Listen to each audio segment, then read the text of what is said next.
Acılara yürüyor korkmuyorum, arada bir kalbini yokluyorum. Cennetten çiçek mi topluyorum, herkesi sen gibi kokluyorum. Ama sen başka bir kollarda, sana sarhoşum yollarda. Kaybolmuş bir gençliğim var da, alacaklıyım yollardan. Bir başıma koyup gitme yar, önümüzde baharlar var. Aldanma geçer ayazlar, sensiz bana dünya kapanmıyor. Açtığın yaralar hesabını sorar yaradan.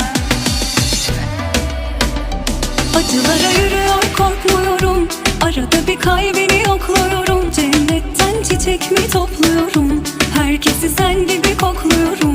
Ama sen başka bir kollarda, sana sarhoşum yollarda. Kaybolmuş bir gençliğim var da, alacaklıyım yollarda.